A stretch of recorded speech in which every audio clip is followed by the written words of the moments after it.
Chris from bikereview.com.au, and today I'm going to be looking at this Shoei NXR helmet and basically giving it a full-on refresher.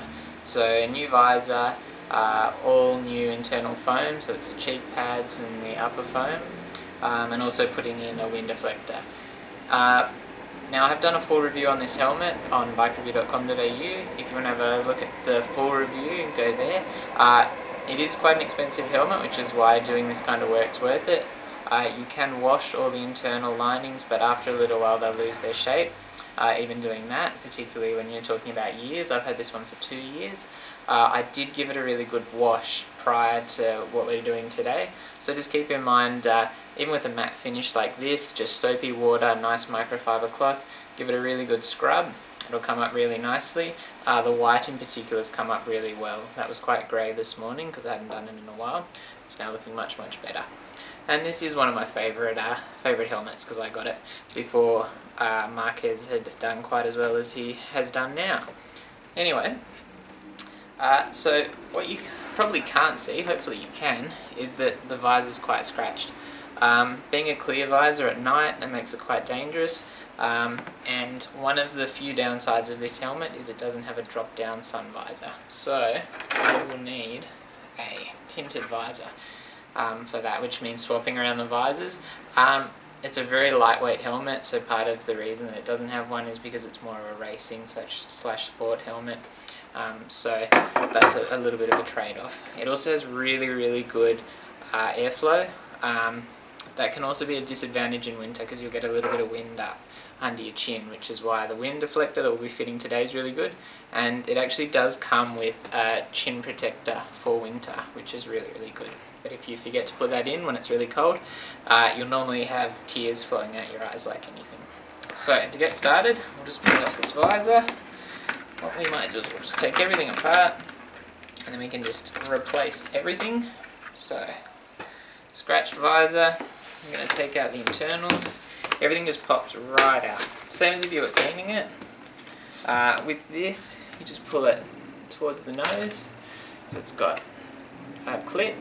The clip on the other end pushes straight in, whereas that one needs to be pushed along. We'll do both sides. You can probably hear everything clicking out. That's one of the really good things. You'll know if everything's secure because it should click back in properly. The main piece of foam, which runs all the way through the helmet up to the front, just 2 clips at the back holding it in place. And you pull it straight out through the visor because the plastic piece at the front, that clips in the front of the visor. And there's actually air vents in that which feed up through the helmet if you open those. I've got everything closed up at the moment because when I washed it I didn't want water getting in. The old foam is still pretty damp though because I gave it a really good wash, knowing that I was going to take that out. Now, we've got our 2 new cheek pieces. We've got the main piece, so basically the skull piece which goes over the top. And we've also got our deflector. And a very nice clean new visor. Now, one thing I always recommend with any helmet where you can get it, especially for a basically winter helmet, if you're going to be wearing it in winter, you really want one of these. You want a pin lock because that'll stop the visor fogging up in pretty much any conditions. There's some instructions for fitment. It's pretty simple. So this pin lock is fitted. There's 2 pins on either side. You get one side in, you pull the pin lock out. You can kind of see if I do this, it actually comes away from the helmet. So it's got a rubber gasket in there which stops the air and the moisture from actually hitting the inside of the visor, and that's how it stops it from fogging up because obviously the pin lock's fog free. But all you need to do, I'll show you on one of my damaged visors. All you need to do is do this, it'll pick it up a little bit so you can get a finger under there, proving a little bit difficult. So, you've got 1 point here, 1 point there, you just get one end in first, Then you get the other end in. It's easier on this one because it's been fitted for quite a while. That's not aligned at all. You just lift it and it should align. Just make sure it's airtight because that's what you want. And you're good to go. One thing is, if with a new one, you want to make sure you're not getting all the fibres on the inside because that's the opposite of what you want. However, that's a very scratched visor, so that's what's being replaced. Now, I'm not going to put the new visor on quite yet because I want to put all this foam back in. You can put the cheek pieces in first because this kind of clips over it. Not entirely, but I just find it easier that way. So, first things first, what you can probably see here is you've got, see these white little clips here? That's basically where the back of the foam cheek pieces goes.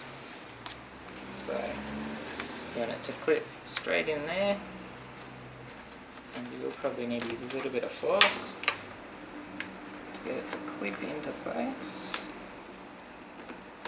There you go. I don't know whether you heard that, but it just clicked. And then the front one, unlike the back, which pushes towards the back of the helmet and clicks into place, the front one just clicks straight down. And that's in the right spot.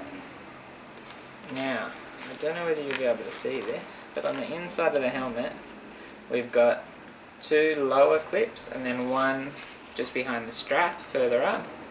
That's what the cheek pieces actually clips into. So, just line them up.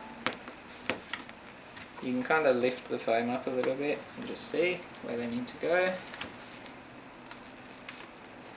There we go, that's one, two, the third one up the back.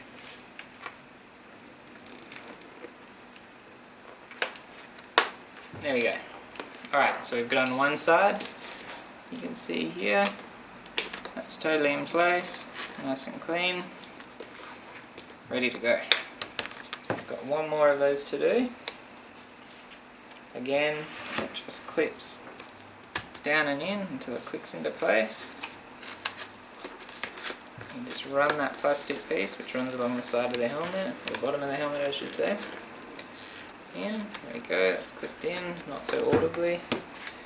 And then make sure again the straps pull through that little section there.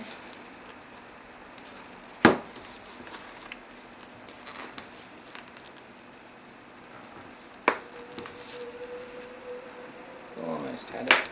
There we go. There we go. One more. Alright, all of them. So we've got our cheek pieces in now. You can see the white that you could see before, that's gone because that's covered. Now we've got the main area, that's what goes like this, inside the helmet. Just going to pull that through. So you've got this plastic section here which needs to go across the top of the visor. That strap out of the way. Now this is a pretty easy job really. You just got to be careful, you don't want to damage anything, it's unlikely, but you really don't want to break anything when you're doing this because then it becomes a rather expensive exercise, especially when you've got all the new stuff for an older helmet. Okay, everything's just clicking in. There we go. So what's really good is because everything just clips in, it's really, really easy and it's really secure. And probably the only time apart from cleaning it that you'll notice this is when you've put your helmets inside your glove inside your helmet I should say, and you pull them out and the Velcro has connected onto something and it'll pull some of these clips away. So all you do is you just push them back in, ready to go. The new visor, which I've got here.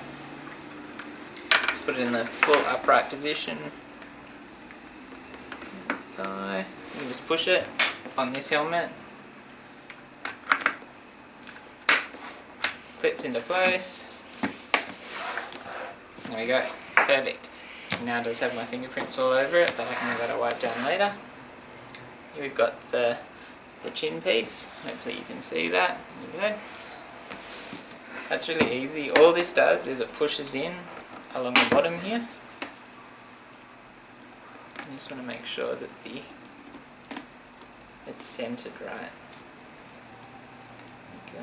It does take a fair bit of force to be in place.